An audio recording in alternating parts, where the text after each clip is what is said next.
Lowestoft are being warned of the dangers of speeding with the launch of a new community speedwatch scheme. Patrols are out in Lound today. The scheme is the first one to be set up in Waveney, joining 8 other schemes across the county. 10 volunteers will monitor and record the details of speeding vehicles, which will then be passed on to Suffolk Police to deal with the offenders.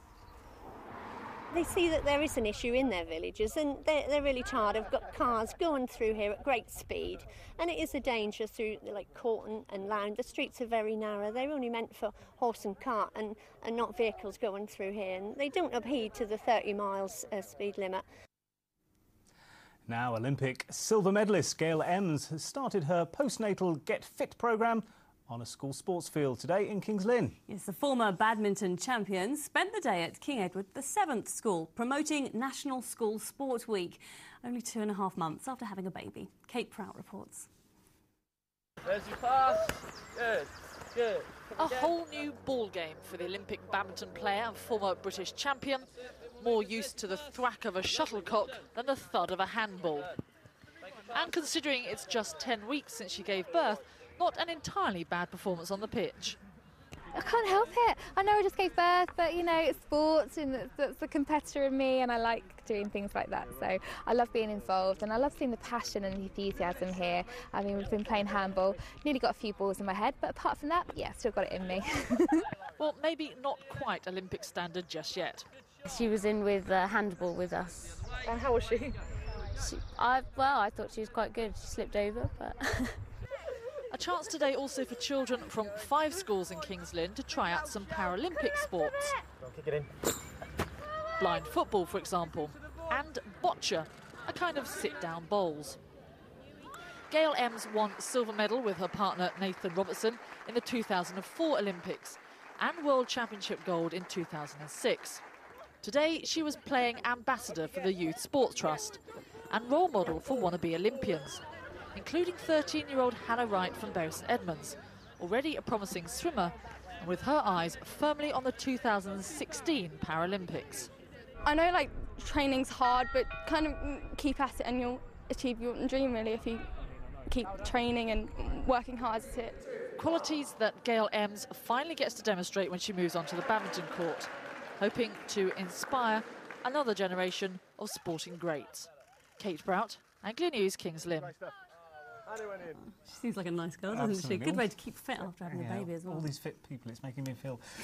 Anyway, Cromer has become the latest resort to say no to donkey rides on the beach. Last week, Southend Council refused to allow donkeys on the beach, saying they could threaten its blue flag status.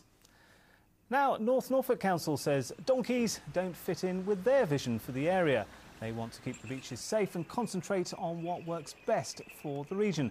Now, donkeys can still be found, though, at Hunstanton and in Great Yarmouth, as well as down the coast at Felixstowe and at Clacton.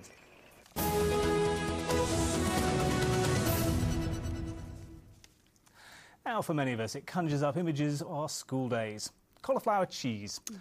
Often overcooked, often inedible. Not where I went to school. It's actually lovely where I went to school. Lucky you. Well, if you believe recent reports, it seems the humble cauliflower has had its day. Sales have dropped dramatically. Malcolm Robertson's been out in Norfolk today to see if we really have fallen out of love with one of our traditional vegetables. These two really know their vegetables. They grow them and they sell them. At his market garden near Norwich, Peter Ward carries on the family tradition of cauliflowers, which stretches back almost 60 years. He's perplexed by suggestions we've lost our appetite for them.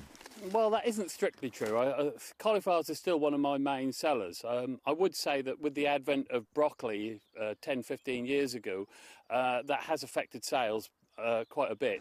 At his farm shop nearby, Nick Taylor pours scorn on suggestions in the Grocer magazine that sales of cauliflower have dropped by 35% over the past decade. It's only because of the price that there's been some resistance recently, and the price has gone up this winter time because of the severe weather that we had, and the only cauliflowers available were imported and very expensive.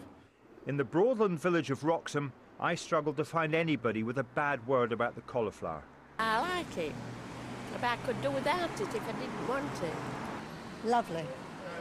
White sauce and cauliflower. We still eat quite a lot of cauliflower, don't we? Yeah. I don't really eat it too often, but yeah, I do enjoy it. I've just planted some myself indoors. No, it does not fill me with dread. Don't mind cauliflower with my old roast dinner now, it's nice. Talking of dinner, I dropped in on Stephen Norgate, a chef at the Beechwood Hotel in North Walsham. As luck would have it, cauliflower was very much on the menu today. He was using it in a puree to serve with his lamb fillets and for croutons to go in the salad. It's one of those things you've had when you're a kid and your mum's cooked it and it's been like cooked to annihilation and it, you know, something like, oh no, and that's the smell of when it's cooking as well. Whereas when it's cooked like this or done like that, you've got rid of all those, you know, childhood sort of horrors, and it's really lovely texture. Like it's just like sort of reinventing the wheel, I suppose. And when Stephen wheels out his creation, how could you think it's anything other than lovely? Malcolm Robertson, Anglia News.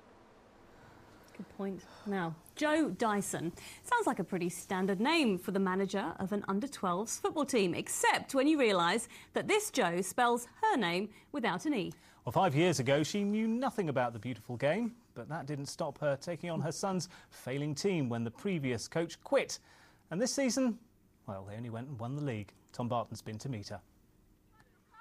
5 years ago, this team was an abject failure.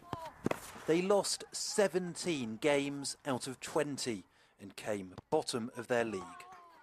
This season, Forest Glade under-12s from Billericay in Essex smashed to the top of the South End District Division without losing a match. You played it down the middle. Look up, look up. And it's all thanks to their fiery new manager. My son's manager was going to leave the team, and I kind of like turned up one day and listened to all the parents mumbling about we're going to lose their manager, who's going to take over, and automatically presumed it would be one of the dads. None of them offered, so I thought, I know what I'll do. I'll say, if the worst comes to the worst, I will, and you know, someone will say, oh, she can't do it, she's a woman, and someone will step in. But unfortunately, I said I will, and they all went, and that was it, the job was mine. Oh, are you getting sucked in again? Keep it wide. Jo spent the next few years building up a string of FA coaching qualifications, and with this season's success, it's paid off. Do you think you maybe bring something different that yes. a guy wouldn't bring? I do, yeah. I'm very hands-on with the boys. I treat every player as an individual. Obviously they come from individual backgrounds, and they need, sometimes some of them need a bit more nurturing than others. You'd think Jo's nurturing would extend furthest to her own son. He begs to differ. Well, she has to really pick on me because I'm her son and stuff, and if she does it on them, the parents be angry and everything.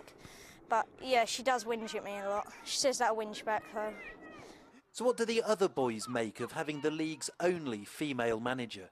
I thought that she wouldn't be that good, but she's actually proved me wrong, and actually the best coach I've ever seen. Well, she's more friendly than other coaches. She inspires everybody to go and score some more goals. Forest Glade will play in a higher division next season. This determined soccer mum putting all the footy dads to shame. Tom Barton, Anglia News at Billericay in Essex. And you can see more about Jo and her Wonder Squad on our website, www.itv.com/Anglia. There's lots of other items there as well from the programme, plus a full weather forecast. But you don't need to go there for that, because right now we're going to go to the weather forecast. Amanda Houston's out and about. Some lovely weather today, Amanda. Oh, hasn't it just? 20 degrees in quite a few places. That's 68 in Fahrenheit, although it's feeling much cooler out here right now. But certainly over the next few days, it's certainly going to feel like summer is getting closer and closer, which means it's a good time to get out and about with your cameras. Now, speaking of which, here's just a few pictures to show you. First of all, we've got this field of bluebells, which were out in bloom. That's at Withenhoe in Essex. Next, you can see we've got a thin layer of cloud creeping over the clear skies, although you can still see the moon. That's at Thurston in Suffolk. And finally, this amazing shot of the sun over the sea at Cromer in Norfolk. So thanks very much for sending those in to us. And if you have any, do get them sent in to angliaweather@itv.com. Right, let's see what's happening over the rest of the week. So good news for us, bad for the plants. Eh? Absolutely, absolutely. I think it's cauliflower cheese for tea tonight. Yeah. So from all of us on the programme, bye-bye. Bye-bye.